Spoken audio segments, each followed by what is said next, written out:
Comboni from 2006 to 2007.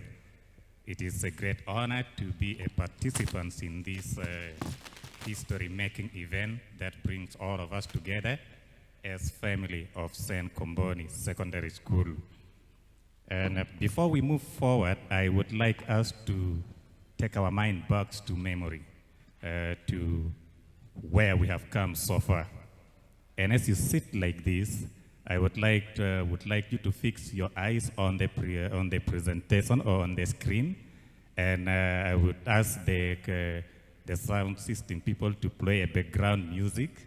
Just sit and see what is happening here, and we are going forward. Till then, and for those who are outside there, you can follow from the screen. Let's refresh our memory of how far we have come. Welcome.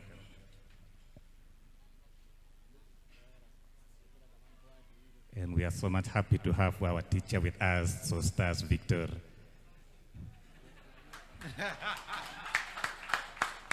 And we are so much happy to have with us Lagu, Ustaz Lagu. It's been a great honor.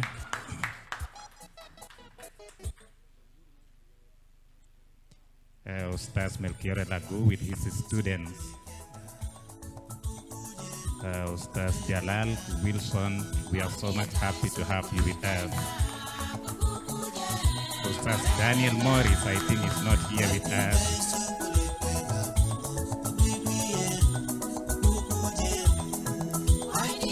Reverend Father Asida Gabriel.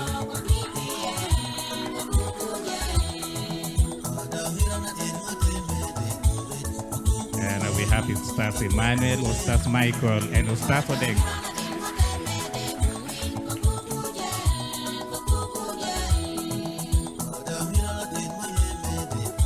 We have our late Ustaz Juanito Hon. He is no longer with us, and he's here with his students. These are some of the teachers, and let's see the alumni. This is how far you have come, and let's refresh our memory. Some of you are sitting here, and we did a collection of the life in Comboni. If you see yourself here, you celebrate.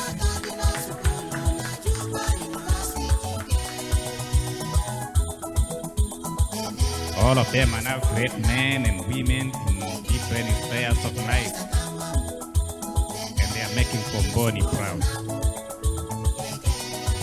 The signpost is still the same signpost today.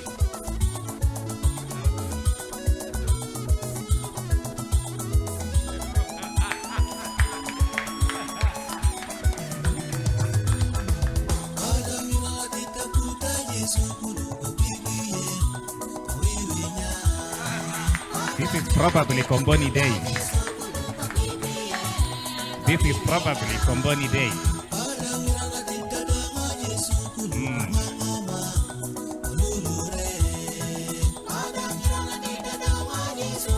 This must be following day. This is following day. Combonians understand what following day means. Hey.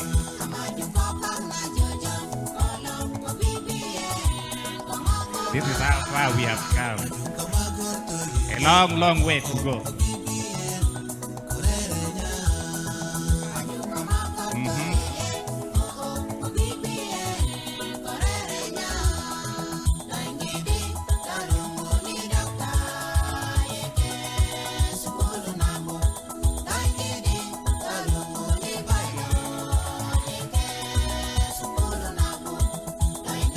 Ladies and gentlemen, we have come a long, long way. And we have a long, long way to go. Let's go together and we will achieve the purpose that we have in our midst. Thank you so much for for paying attention to this presentation. As I said, it's been a long way, and along the journey, some of our teachers and some of our alumni have gone on to be with the Lord. And some of us are still alive today. But we know that even if they have gone ahead of us, their pearl of wisdom, their courage, their advice, their wisdom, their knowledge that they have passed over to us. It is still helping us. And with this, I would like all of you to stand up and let's observe a 60 seconds silence in respect of our teachers who have gone on to be with the Lord, and our alumni who have also gone on to be with the Lord. Let's have a 1 minute silence wherever you are as we pay our respect to our dear ones who have gone on to the other side of the world.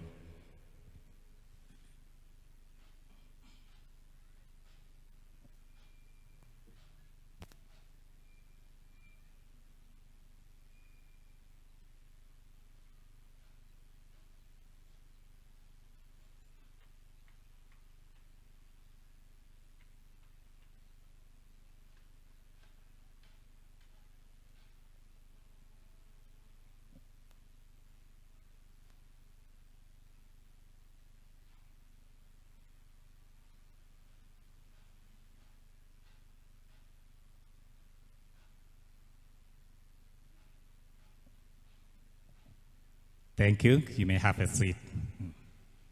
And with this, I would like to welcome you once again into this talk show program. We will be having a number of 4 guests. I will call them one by one, and we will be talking about our family's issue, our family issue. We are all here as a family, and we are talking our family issue. We are happy to have with us the education coordinator in the Archdiocese of Juba, right, Reverend Father David. You are most welcome. And let's give a hand of applause as he comes. And you can even stand up and we welcome them all. Fadal, you can have a seat here. And we take this opportunity to welcome Ustaz Melkiore Lagu, Honorable Ustaz Melkiore Lagu. You are most welcome to join us in this panel discussions. And you can take your seat right here.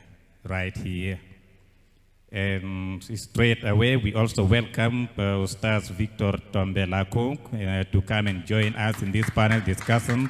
And we are so much happy to have it with us. In our languages, students, we call you Fanta.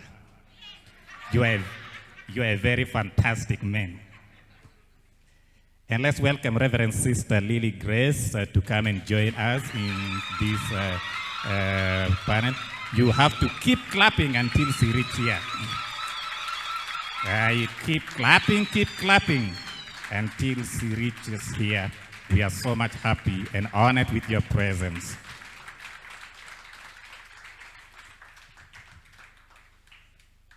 Welcome. Last but not the least, we welcome our humble teacher, Ustaz Michael Daniel, to also come and join us in this conversation. And let's keep clapping until he reaches here. Whether you like, whether you know him or you don't know, you keep clapping until he reaches here. Welcome, Ustaz. Thank you so much. For those who are not seeing us, I think you are hearing us, and the screen, the technology will be helping. I was having a conversation with Mama Priscilla Bayo from the UNICEF, and I asked her when did she join Comboni. She told me from 1987 to 1989. And I asked her, can you mention any teacher that is still available now that you know? And Honorable Ustaz Melkiore Lagu was the first name, actually the only name that she remember. And we would like to start by asking you, when did you start teaching in Comboni Secondary School?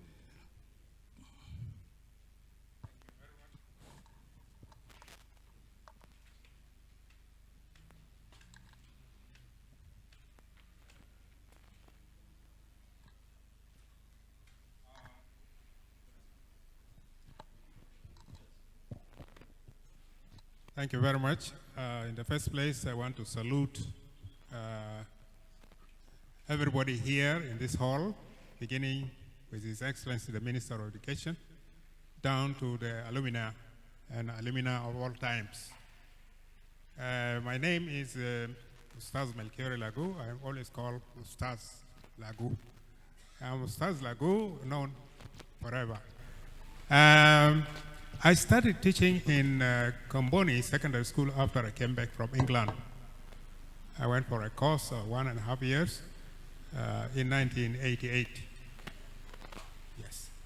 And I think earlier than that, I might have taught, but I don't remember now. But I taught as from 1988, and I came at the time when Father Todd and Father Cotaro were in these buildings where we are now. And I was a teacher of chemistry. I taught chemistry for all the levels.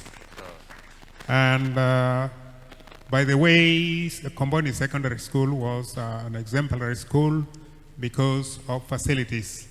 The facilities that we found were present in Comboni were not found in the government schools. And we were so much grateful because I was the last batch of students that you taught in 2007. Yes, I think so. And we are very much impressed by this longevity. What kept you in the teaching profession for almost 3 decades, and you keep teaching the same subject and different batches of students? What was the motivation that made you to keep teaching? Well, indeed, I have taught for quite a long time now. Right now, I'm coming here. I have been in the class this morning. You cannot believe it. I am still in the class. I am a teacher forever. What makes me to teach really is first, I find the teaching materials that I need, the teaching facilities that are available for my dispensing my knowledge to the learner. In the first place, you must have all the tools necessary for your teaching. If this is available in Comboni, why not teach all up to this moment? The other thing is I have taken teaching as God-given profession because I never expected to be a teacher, because right from my primary level, I joined Tori Technical, in which I am expected to become an engineer. But when I went to Uganda after the country was at war, I joined a secondary school and I graduated as a PCM graduate as senior 6. That was in Uganda. And from there, instead of coming for engineering to University of Khartoum after 1972 agreement, I was accepted into University of Khartoum College of Education. I say, what is this? PCM means I was doing the necessary subjects for engineering: chemistry, physics, and mathematics. That was my qualification. Okay. Unfortunately, also when I was at A level, I had scored an excellent principal in fine art. At this moment, I'm a very good fine artist. And when I became a teacher, my first experience showed to me that teaching is really something which I enjoy more than when I sit in the office or go somewhere in the field. And that reason, I think I have continued to teach. That's great to know. Some of this information you don't get in the class. And even if we are alumni of Comboni, we are just hearing this now. And that's the importance of these discussions. Ustaz Victor, we understand that you are one of the alumni of Comboni Secondary School, and later on you came to the leadership. When we came in the first year, you were actually the headmaster. And what was the standard of Comboni when you were a student in this school? Thank you very much. In the first place, I would like to give thanks to those who invited us here today. It is an honor and appreciation on your part.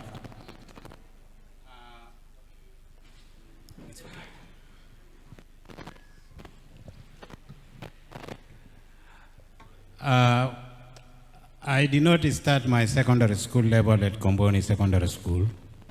When I finished my intermediate school level, I was at Addis Ababa Intermediate School, which is the current Mayo Primary School. And then after completing from there, I was admitted to Juba Commercial Secondary School. But then after 2 years of my studies there, one of my sponsors, who is directly my uncle, challenged me seriously one of the evenings and said, "Are you studying at Juba Commercial Secondary School?" I told him yes. He said, "Oh, do you know that in our family we don't have thieves?" That sort of gave me a food for thought. And that was the first time I heard the word idiot. I didn't know what it meant. But then he said, "If you don't want to listen to me, you are an idiot." Then I ran into the dictionary immediately and I searched and I found out that idiot means you are a lunatic, stupid, you know. By being a student at Juba Commercial School, you are an idiot. So I took a stand from that time and I said, I think I need to find another school. And by then, Comboni Secondary School was like, for us who are studying at government schools, Comboni was like, you know, a distant sort of a school reserved for children of ministers and those high-class people. But then one time I approached another uncle of mine and he said, "If you want to shift to Comboni, I will help you." And one morning he brought me here. And Father Tat was the headmaster. And then when we met him in his office, which later on became my office, he told me, "You know, you are from a government school, no?" I said, "Yes." That, "Oh, Comboni is not your place, man." But I said, "But why?" He said, "Yeah, because of one reason. Government schools don't perform well, they don't know how to speak English, and they don't perform in class. We are performing here." And then he said, "Which class are you in Juba Commercial?" I said, "I'm going to senior 3. He said, "No. If you want to start from Comboni, you have to go back to senior 1. That was a very big challenge. I accepted it because I wanted to learn. And because you didn't want to be an idiot. Yes. So the standard was pretty tough, an excellent school, and I don't feel ashamed to reveal to you now that in the first term exams, I became number 31 out of 35.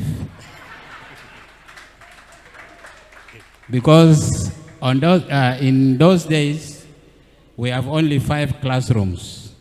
Each class takes 35 students only. So in the second term, I said, no, that can't be. Because if he or she can do well, I can also do well. So second term we started, and I opened my eyes very wide. And when the results came out, I became number 9. And it is in this very hall, that Father Tat presented me with a gift out of 35 students in my class. So the standard was up to date. That was simply what I can say. Thank you. And the vision of Comboni is to save Africans. By Africans, we heard from Dr. Kenneth. At the beginning, most of the administrators and teachers were foreigners, but now we are almost completely in control of the schools. And I would like to ask Reverend Sister, because we understand you are a Comboni missionary, how satisfied are you when it comes to the fulfillment of the vision of St. Daniel Comboni right here in 2000? and 21.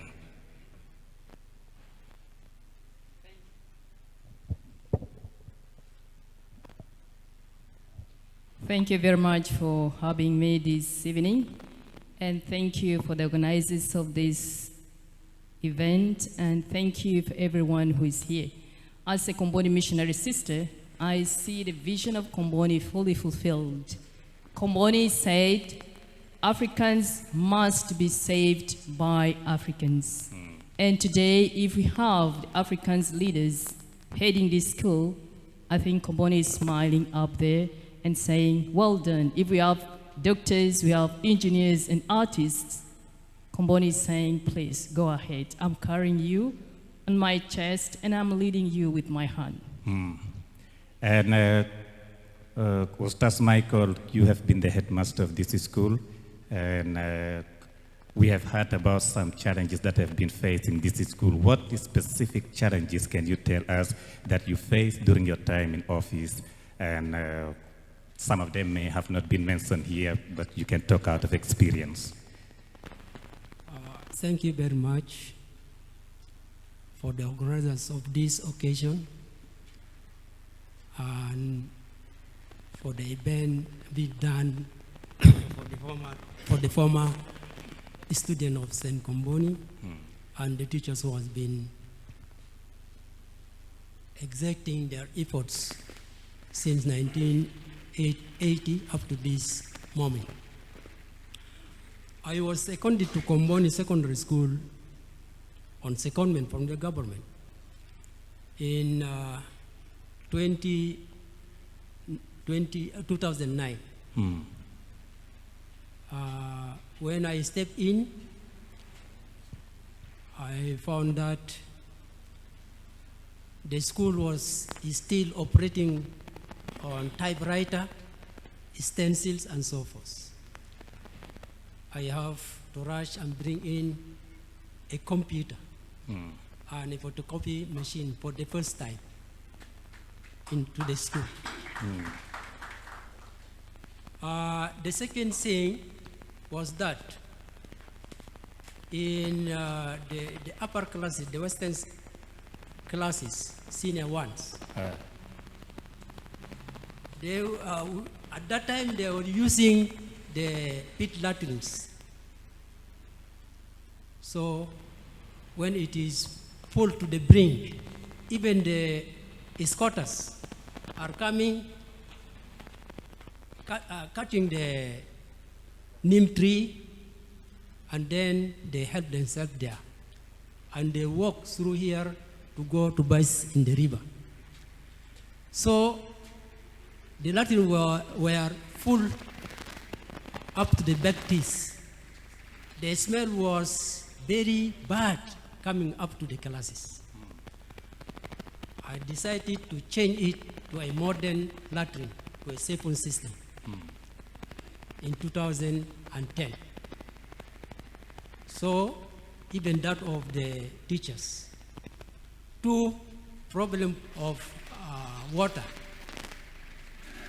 I have to work hard and connect the school with the water system of the government. Three, there is a problem of electricity. I have to buy a 10 kgV generator from Khartoum to be flown by cargo, Juba cargo, and I install it to serve the school constantly when the public electricity is not there. Because the school was just invaded from every corner. People walk from west to east. The fence was very bad. In 2009, a gift, because the finalists passed, all of them. Comboni became the top